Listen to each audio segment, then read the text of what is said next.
Sahana Vavatu Sahanau Bhunaktu Sahaviryam Karavavahai Tejasvina Vadhitamastu ma Vidvishavahai. Om Shanti Shanti Shanti. This is only from last time or today also? Today also. Okay.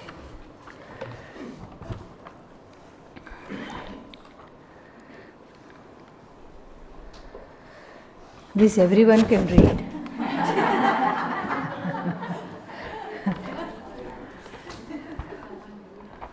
If Brahman or Atma is like the seventh mantra of Mandukya, saying that it cannot be seen or described, then how can it be recognized? Very good question.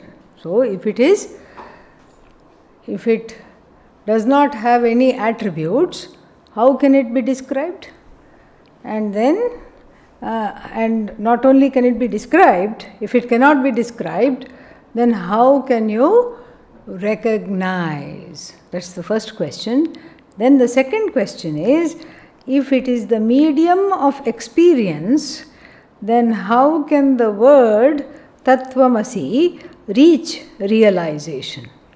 Both parts are interesting and we will take a look at that. Yes.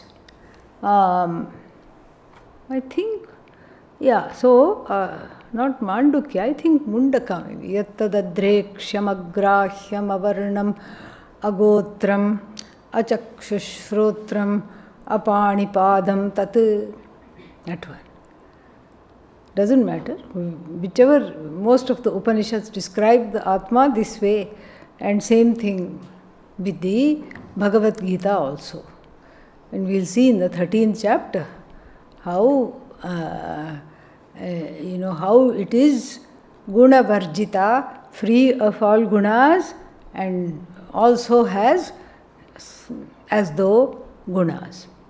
So, if it is not available for the 5 sense organs, pratyaksha pramana, it is not available.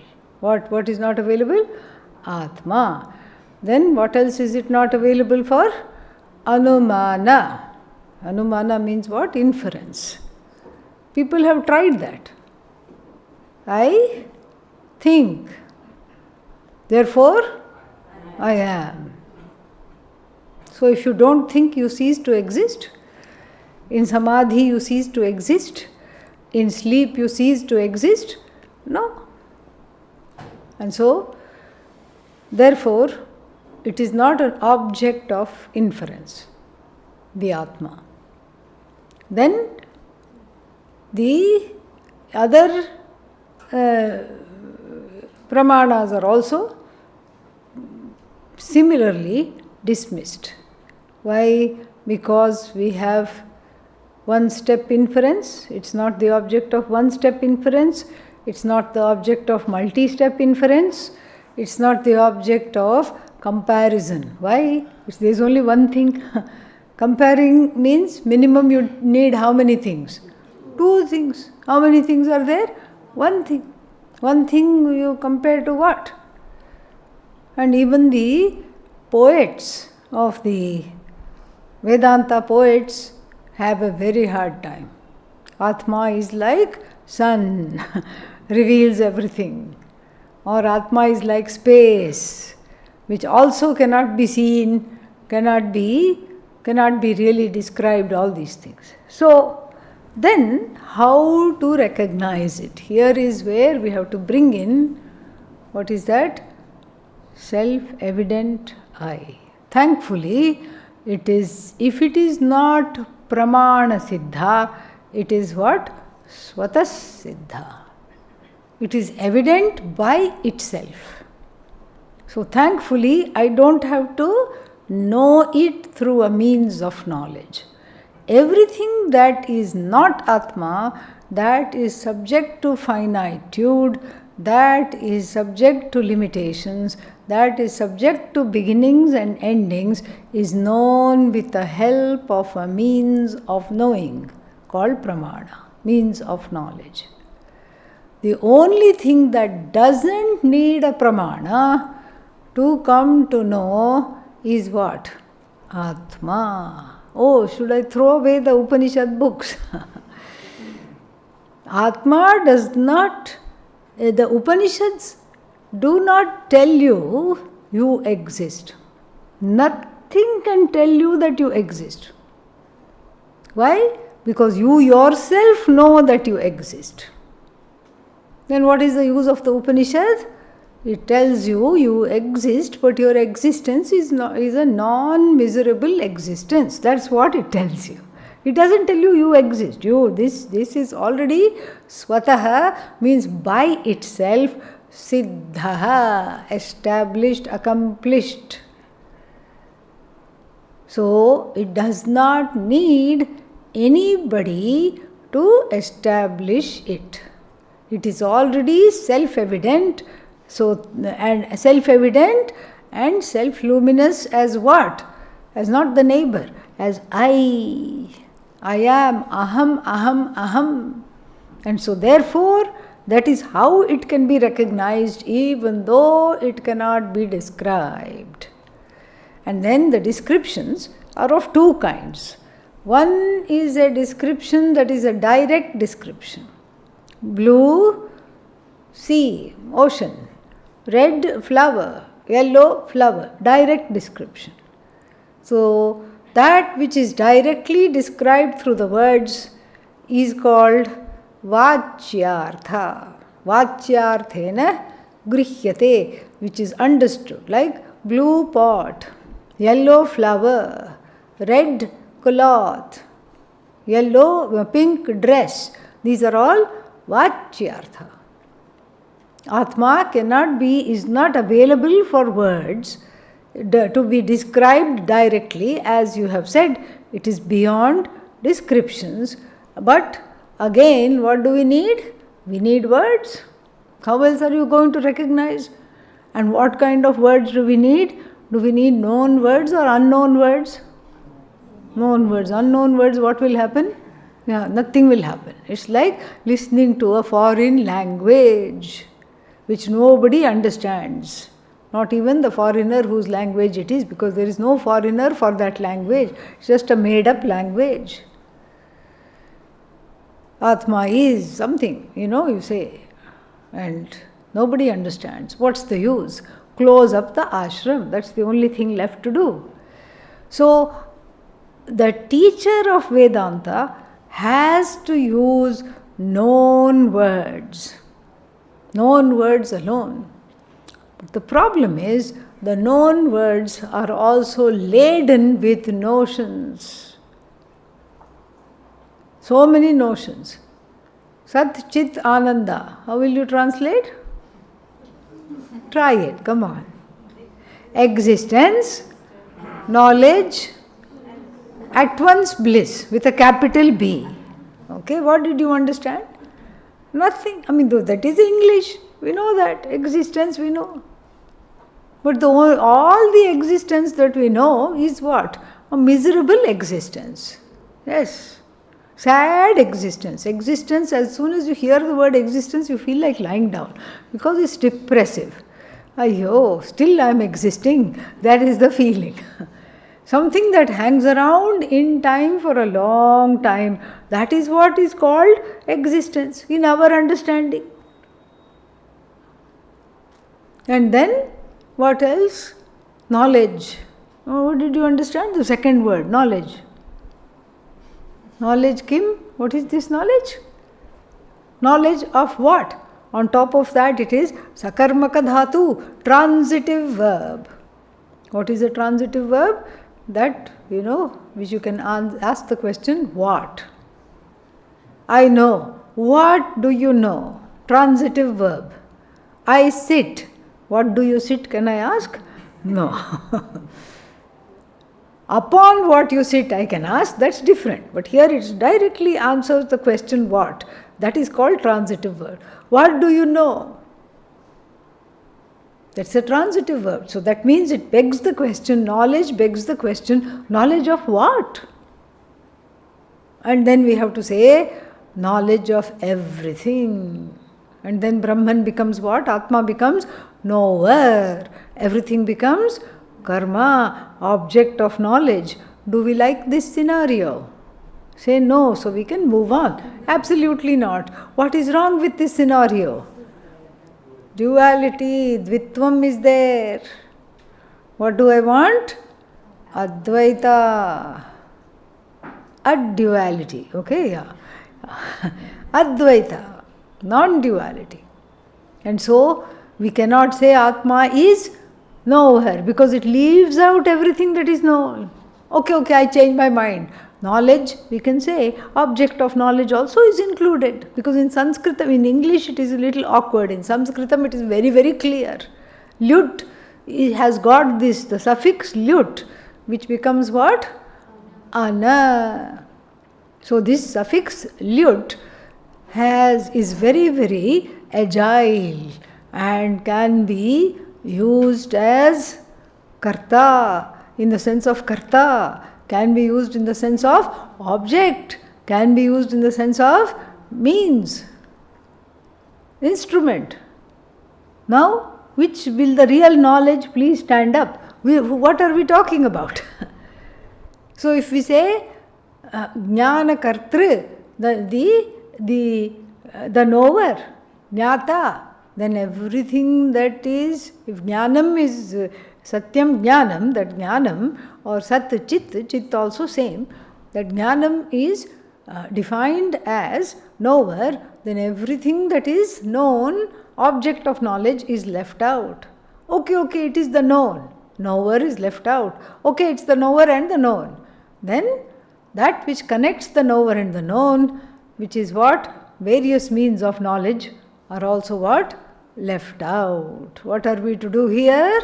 We have to see that the word existence, the word knowledge, all this, we take an abstract meaning, bhava sadhana. So, abstract meaning, if you take, it's not knower, it's not known, it's not object, subject, or the means of knowledge. It is that which upholds all three without becoming any one of them. This is not the direct meaning of the words. This is what is called lakshana, lakshyartha, indirect meaning. So the words by themselves, like, how can the word tattvamasi teach realization or reach realization? Same thing. How can it teach that? It can teach that because it's the implied meanings of the words, not the direct meaning. The direct meaning leads you back into samsara because all the language is what? The language is based on atma ajnanam. Language is not based on atma jnanam. Otherwise we will not have dual and plural. We will just have atma, atmanam, atmana, atmane. Only singular we will have. Right? And so, but we have atma, atmano, atmanaha. And even the I word declines. Aham, yeah. And then the person gets married. Avam, us both. And then finally what? Vayam. What is Vayam? Children. Okay. So this is all what? This is not based on Advaita. Knowledge is based on Dvaita, because if knowledge is based on Advaita, we won't be able to talk. We won't be able to go to the market. And then all the time you will be saying one. They'll give you one bhindi and send you home. That's all. When you go to buy vegetables, you will get one okra. That's all. And you can nicely cut it and make it into a little vegetable. So this vyavaharika, everyday knowledge, is not based on Advaita, is not based on Lakshana for the most part. It's based on Vachyartha, it is based on Vyavaharika Satta, the empirical, everyday reality. So therefore, the words of the Shastra, they are in the form of lakshana. Something is retained, the ness of the word is retained largely. Knowledge means neither knower nor known nor the object of knowledge, nor the means of knowledge. So then what it is? Knowingness. Existence means what? Being.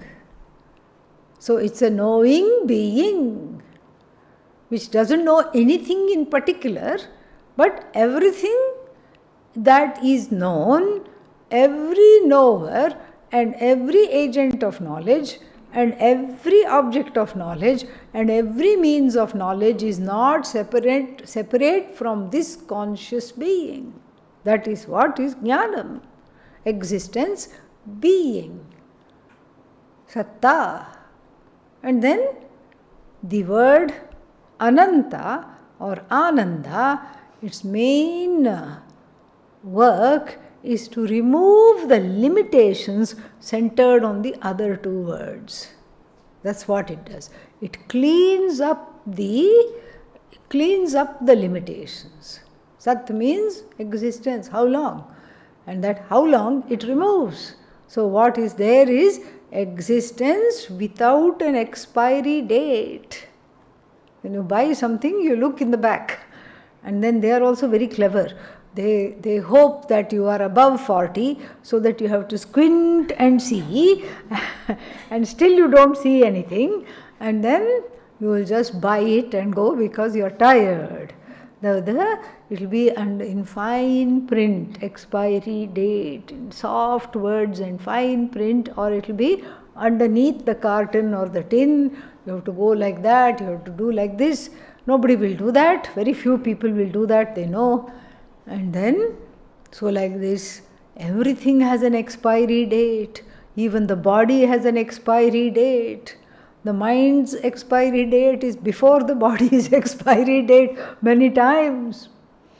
And then the limbs have an expiry date, the sense organs, the indriyanam jarayanti tejaha. Nachiketa says in the Kathopanishad. So the senses have an expiry date, strength has an expiry date, the ability to eat has an expiry date. That's why the cow is called what? Jagdhatrinaha, those cows. Meaning every blade of grass allotted to them by Bhagavan has already been consumed.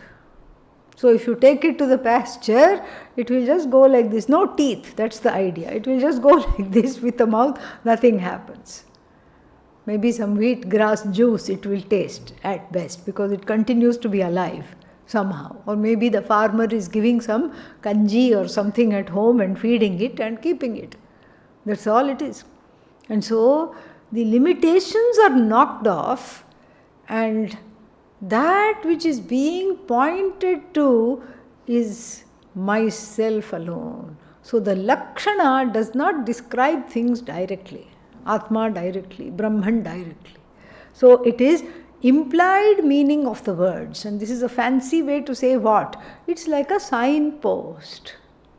If you are hungry and you look for restaurant, especially if you're driving on the highway, and then there is a board, restaurant with an arrow that way. So what do? You stop there. Nothing is there. Maybe it's off the highway a little bit. And then another board, restaurant. So what do?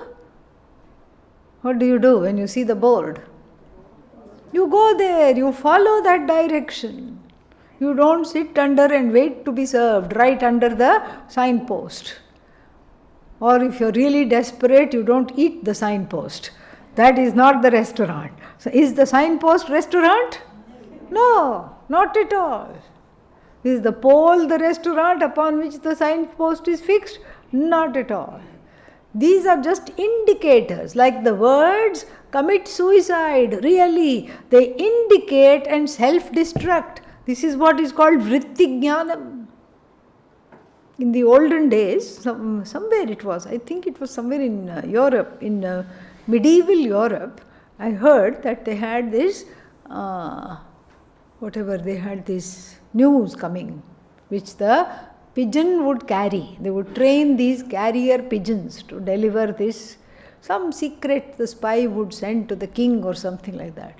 And it was only to the king, and the king would read it, and it had some kind of a sulfur coating on it. And if you exposed it to the sunlight, it would catch fire and self-destruct because it should not fall into the wrong hands. Similarly, that's why this knowledge is kept such a secret, because even in the right hands it does not fall. What to talk of the wrong hands? So, how is this knowledge? It protects. It's got a self-protective mechanism, because the words which are laden with the understanding of Brahman are communicated. How? In the form of vritti. So, if I want to, if I want to know pot, so I have to have the vritti of the pot. Vritti means the shape of the pot has to flood my mind. So this is called Vishayakara Vrittihi. So Vishaya means object, Akara shape. So the shape of the object has to pervade the mind, has to get into the mind. Vishayakara Vritti, this Vishaya happens to be a Ghataha, Ghatakara Vritti. And then if I want to know this, Upanetrakara Vritti, Pustakakara Vritti. And then if I want to know Brahman, very good, fantastic, yes, Brahmakara Vritti. Or if you want to sound even more professional, as though you have been let loose from Arsha Vidya just now, then you can say Akhandakara Vritti. Akhanda means that which is having no parts. Akhandakara Vritti. This is communicated, and that is what happens in the classroom when you have a aha, yes, aha moment. Yes, I get it, I see it, I think I understood this. And that is what is happening. Vishayakara Vritti takes place. And the Vritti, the nature of the Vritti, how long does it last? Not even as long as that parchment in which that news came that somebody was attacking the kingdom, or somebody was planning to attack. Sensitive information. At least that you have to show to the sun, and then the chemicals painted on the paper would catch fire. Here what? The vritti is kshanika, momentary. It gives rise to the knowledge, or rather it's a ajnana removing vritti, which as soon as it removes the ajnana, it dies away, poor thing. It dies away because that's the nature of vritti. Oh, then how will I have Atmajnanam? You already have Atmajnanam.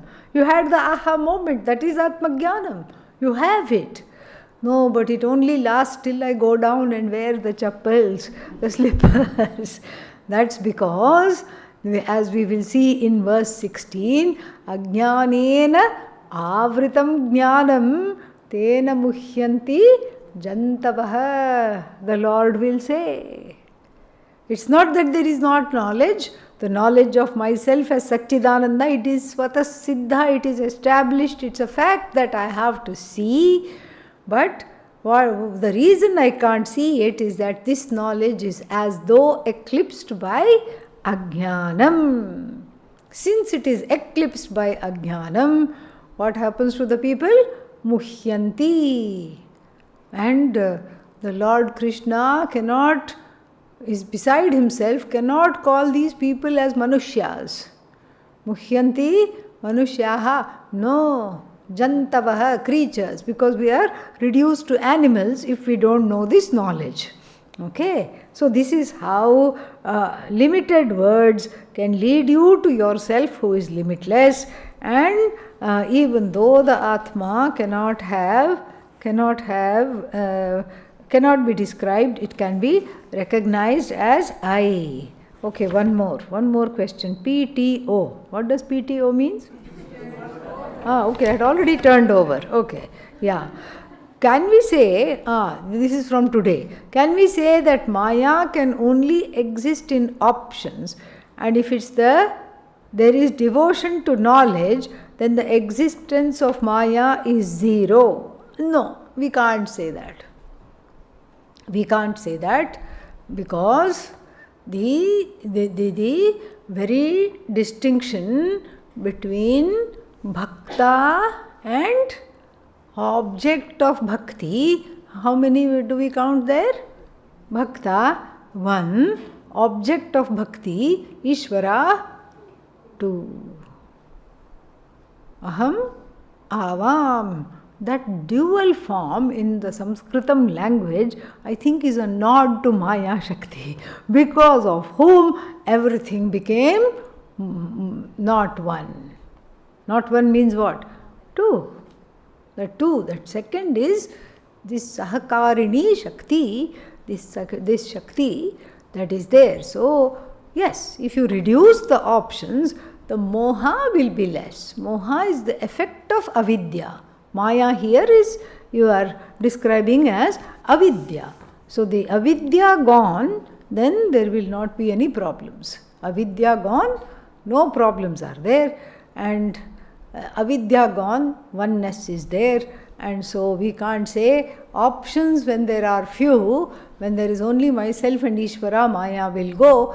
Yes, that's a precursor for the Maya to go, but as long as there is a bheda between myself and Ishvara, ajnanam is there. It's the operation of ajnanam only. Next one. As a karma yogi, what do I do? Shravanam, mananam, without attachment to the result, self-knowledge. What happens when I get to the point when it is realized and I am not doing Shravanam, doing, quote unquote, Shravanam, mananam? How can we say Atma disappears on the appearance of the meditator if the Atma has nothing to resolve into and is ever present with or without name and forms? These are two different questions. Oh, and there is another one also. Okay, let's go one by one. As a karma yogi, I do Shravanam and Mananam without attachment to the result. What happens when I get to the point that I am not doing Shravanam and Mananam? That means, in fact, even before you understand this, you are not doing Shravanam and Mananam. You are not. Shravanam, Mananam, maybe one can say that there is some will involved, but in Shravanam there is no will involved. What is the will involved? In Shravanam, Shravanam means hearing. So many sights and sounds you hear. You hear bad news. Is there will involved? Some bad news came and you heard it. You didn't want to hear it, but it still came. You had to hear it. And then some terrible noise was there, like that. And you heard that, did you not? So, I love it when things get illustrated effortlessly. Yeah. So, we heard the noise. Did we want to hear it? Not particularly, but it happened. We heard it. So, that means what? That means there is no will involved in Shravanam. That's why knowledge works. Please understand that. You are not doing Shravanam. Shravanam is doing a number on you. Yes. You are, even though we say you are the operator of the ears, you as in the ahankara blessed by Atma, but still that is just a notion. You don't decide what to see. You don't decide what to hear. You are just there. And then hearing takes place. Hearing happens. Seeing happens. What choice do you have in seeing even? See, I mean, if we had a choice in seeing, we would not see bad things at all. Accidents, we would choose not to see. Any kind of wrong things, we would not see. Murders and pickpocketing and robbery and people behaving badly, we don't want to see. We would not see. But we see all of those things. So, if the eyes are open and if there is something to see, sight takes place. hearing takes place. And to put it technically, when there is a prameya means an object of knowledge, that which is worthy of being known, when the prameya is in front of you, and then the appropriate pramana is right next to the prameya, the cognition has to happen. Pratiti will take place. No option. So if I say, please look at me, but please do not look at this pot. What option do you have? Please look at me, listen to me because I am talking something important, but please do not look at this pot. Can you oblige? No. Even if you had the best Shraddha in the whole world, you cannot oblige. So you are not doing Shravanam. Shravanam is doing a number on you. Shravanam is operating upon you and wearing out all the unwelcome, unnecessary and inimical notions that one has nursed life after life after life. Shravanam is wearing out all that. Shravanam is like the waves of the river, which roll all the rocks inside, and sometimes the rocks fuse, and then the waves are the undercurrents of the Narmada is so strong, and then what does she do? She rocks all these rocks, while the angular shapes and sharp jagged edges are all just worn out, and they have special divers who go in and bring out Shivalinga. If a rock can be transformed, and then by the undercurrent, the waters of the Narmada, definitely the jiva is transformed by the waves of Shravanam. Relentless Shravanam is the only way to understand that. So even now, you are not doing Shravanam, okay? And then what happens when you get to the point when you understand that you are not doing Shravanam? That means you relax. You relax in the order that is Ishvara, you relax in the knowledge. So, how can we say Atma disappears on the appearance of the meditator? Atma, we can't say that. I don't know who said that, but I will not say that. I will not say the Atma disappears when the meditator appears. And if you want to say that, by all means, hang on to that if this quote is inspiring to you, but put an as though there. The Atma as though disappears. This is what is called Lelayati Iva, Dhyayati Iva. This is what we were talking about today. Atma does not disappear, it appears to disappear. Oh, that's funny. Yeah, it as though disappears. It does not really disappear, it as though disappears. As though disappears when the meditator appears, or to put it properly, when the meditator appears, the meditator must be seen as a temporary superimposition upon the Atma that is free of being meditator, free of being the chant, the object of meditation. Okay? And then if the Atma has nothing to resolve into, and if it is ever present, it is ever present. So we cannot say that. At the moment, Ishvara is for me all mithya objects, including the body, mind, sense complex, as well as but non-separate from Brahman. The whole Jagat is mithya implies a lack of sense of wonder, as seeing the universe as non-separate from Brahman and I as Ishvara. If you think the whole Jagat is mithya, that statement makes you feel lackluster about the Jagat and there is apathy and no enthusiasm. That means you have not understood mithya. And that is the hardest thing to understand, mithya. Mithya is very, very hard to understand. Pujya Swamiji had a friend, a professor of religion from, in those days, the University of California, who used to come to the, whichever town Swamiji used to be in, he used to come and he used to listen and he used to just revel in Vedanta. And then he requested Swamiji, I have 10 days holiday. Professor means big job, lot of things. He was the head of the department also. And so I have 10 days holiday. I want to spend it with you only. Will you teach me? Swamiji was delighted. 10 days he taught. And then after that the professor took great notes in my hand. Everything was written down and everything. And then he said, I have a question. Can I ask a question? Yes, please ask a question. I know everything about Vedanta. I can understand everything that you said.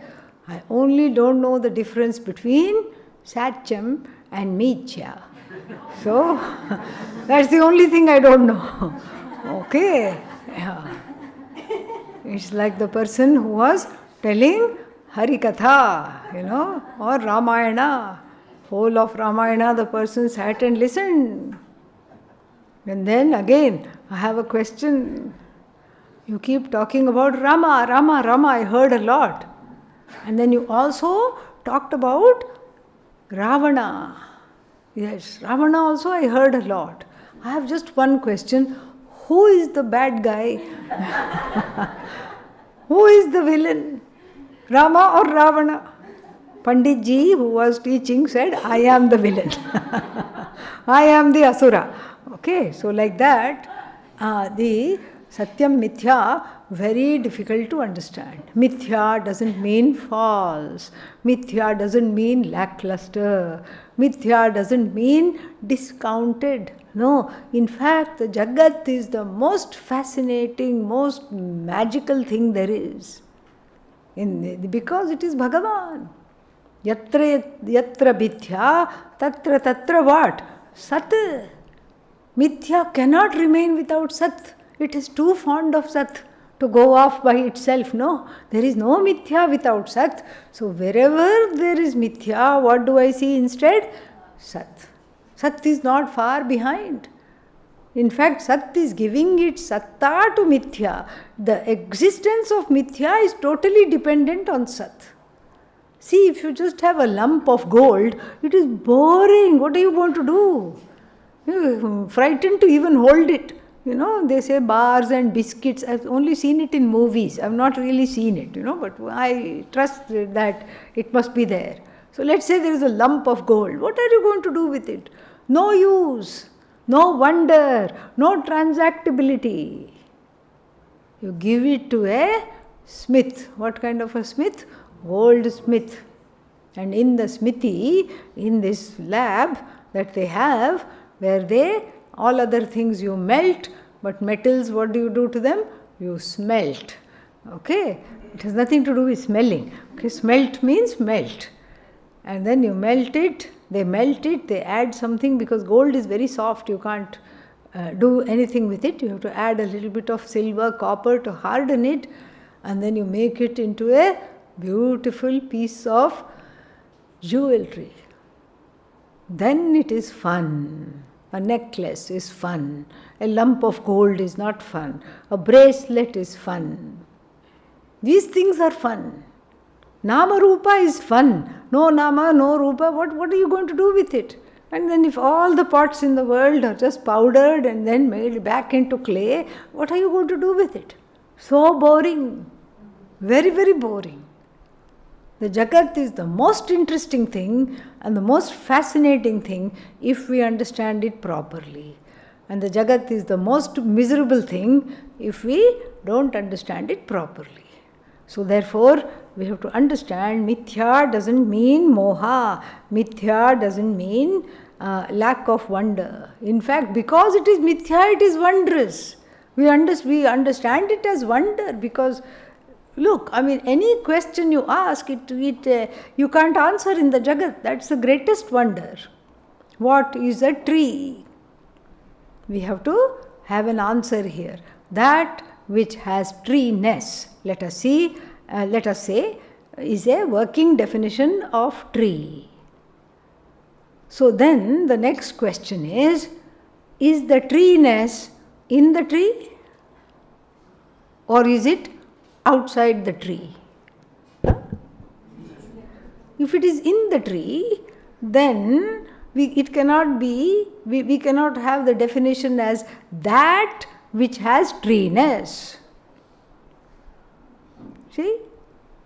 So can treeness reside in a pot? Okay, let's take the other paksha. Okay, it's outside the tree. Because we are, fed up with this question. Not this question. This question, where is the treeness? Okay, this question is very good question. So, we are fed up with the question where the treeness resides. Okay. You say it's not in the tree, I take your word for it. It is outside the tree. So then is the treeness in the pot? No, because that which has potness is pot. It has its own definition. So where is this question of treeness? That which makes the tree a tree, it cannot be inside the tree, because the definition is what? That which has treeness. And it cannot be outside the tree. This is fascinating to me. So where is the treeness? The treeness is as though with Brahman. Treeness is with Ishvara, and then that treeness magically gets attributed to the tree. And so, like this, every part of the Jagat is full of paradoxes and wonder. We just have to understand it properly. I think it's a question of semantics. It's a question of semantics, because we are, the word mithya may have certain implications for you, which really it doesn't have. So, did Ishvara have a desire to make this world? Tat aikshat. Tat aikshat. Where? Aitareya Upanishad. And in the Taittiriya Upanishad, Saha akamat. Saha akamat. Tat aikshat. If karta, dharta on part of the jiva, or that's a different question. Okay, all right, yeah. So did Ishvara? No. Ishvara does not desire. Then all the Upanishad says it saw, it desired, saha akamayat. Where is this kamana coming from? Where is this desire coming from? Ishvara does not have desire, and the jivas are there or not there before the Jagat is made. They are there, but in a latent form. So Ishvara doesn't have desire.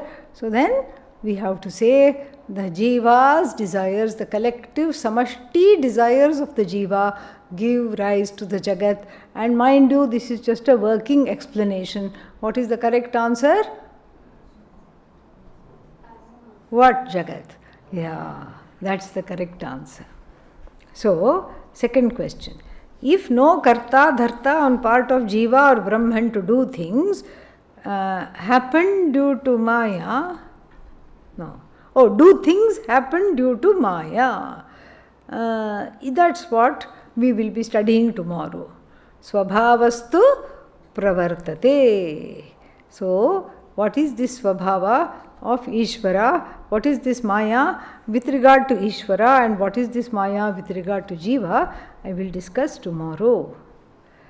The definition of Brahman as the cause of the Jagat brings to mind this question. If Brahman is cause and Jagat is effect, how is this not a duality? It's the same way like the pot. This is very easy. It's the same way like the pot. I see clay. I don't see pot at all. Why? Because pot is an effect. Correct? What kind of an effect? An effect that is non-separate from the cause. So the cause-effect duality is transcended by seeing the effect, resolving the effect cognitively, of course, in the cause. So the effect is non-separate from the cause, and so therefore there is no duality. Then another question is there. How is this not duality? Okay. Are there other definitions of Brahman than the fundamental reality which cannot be negated and Jagat Karanam? No. This is enough actually. To understand this takes several lifetimes, these two things. One is called Swarupa Lakshana. The other one is called Tatastha Lakshana. Swarupa Lakshana is Satyam Jnanam Anantam, that which is intrinsic to Brahman, so to speak, without which Brahman cannot be. And or Sat Chit Ananda, if we are talking of Atma. And then what is the Tatastha Lakshana? Brahman has Jagat Karanam, the cause of the causality is ascribed, it's a superimposed causality. And so these two are enough, because these two take a long time to even understand. If we set aside modern psychology, what is the specific science of the mind that Vedanta offers to resolve father-mother issues? Why should we set aside modern psychology? We can see it as ancient psychology. Vedanta is a form of unintentionally. It's not that's not its main purpose. It's avantara phalam in the form of sadhanas to be together as a person. Because if we are talking of non-duality, the place where the duality resides is right here. There is a split, and that split it seeks to resolve very, very, very brilliantly. First, it says that every emotion is valid, including desire. Desire is also valid. We'll see in the 7th chapter of the Bhagavad Gita, Bhagavan coming out with a startling admission. Kamosmi Bharatarshabha, I am in the form of Kama in all beings. But what is the fine print? I am the Kama that does not transgress Dharma. Dharma aviruddha bhuteshu Kamaha asmi he Bharatarshabha. So, there is the presence of Bhagavan in Kama, there is the presence of Bhagavan also in what? Krodha. Don't say Bhagavan is talking, Bhagavan is yelling. I am not yelling. Bhagavan is angry. No. But the presence of Bhagavan is there means nothing is outside of Bhagavan. All my emotions created by Bhagavan, nay, a manifestation of Bhagavan, are valid.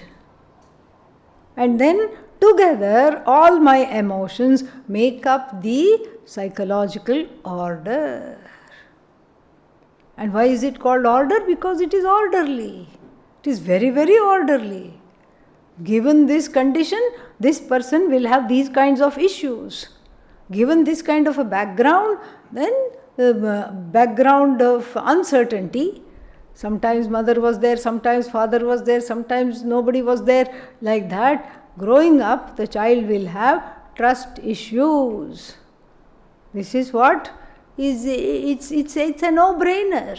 So, like this, Vedanta talks about that. It talks about the need for an inner resolution by building the trust that was lost in childhood, daring to direct the trust that was displaced due to the mother and father, and then rediscover and direct the trust on to the mother and the father of the universe. I dare to trust again by reminting myself as a bhakta. And there is resolution of those emotions. How? Because I see that I am not the only one. If it's an issue of distrust, everybody who has this issue with this kind of an upbringing will have distrust. Suddenly one is not alone. The emotions are valid. The order is valid. And the order is in place, sthane. And then what is also in place is the ability to override these emotions or to have a say over the ways of the mind, as the 6th chapter will tell us. That ability is also given. Everything is given. And then when we read the Mandukya Upanishad, specific instructions on how to handle the emotions are given. Very brilliant it is. And so the whole Tatparya, the purport of Vedanta Shastra, is to have a inner togetherness, where there is not a separate entity who is suffering the slings and arrows of fortune, outrageous or otherwise, and then there is not another entity who is an adult who is wanting Vedanta Shastra. Even this split is illustrated in the two birds story in the Mundaka Upanishad and in the two drinkers story in the Kathopanishad and in the what is that called? The 8th chapter of the Chandogya Upanishad with the Indra and Virochana story. Very, very beautiful. It's just fascinating. Very, very nice. Okay, one small question we can take. 3 questions. Question 1, question 2. 2 questions.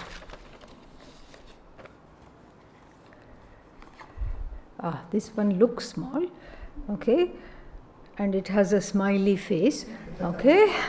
The first part of the Veda teaches and follows a lot of rituals for body purification and mind stillness, whereas Vedanta says to see it all as mithya, as one is already pure and needs no ritual.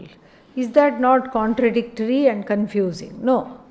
Vedanta says the nature of the Atma, of course, needs no purification. You are correct. But to see that, you need purification. To see this fact that I don't need purification, what do you need? Purification. So, Atma doesn't need to be purified. The rituals do not purify the Atma. What do they purify? The seer, the one who is understanding this, the Antakarana, the Buddhi, the Manaha, which is filled with notions, Raga, Dveshas, that undergoes purification. Atma, of course, is always pure. Okay, it undergoes no purification. This we will do when, maybe Sunday we will do this. Okay, another Q&A on Sunday. Om Purnamadah Purnamidam Purnat Purnamudachyate Purnasya Purnamadaya Purnameva Vashishyate. Om Shanti Shanti Shanti Harihi Om.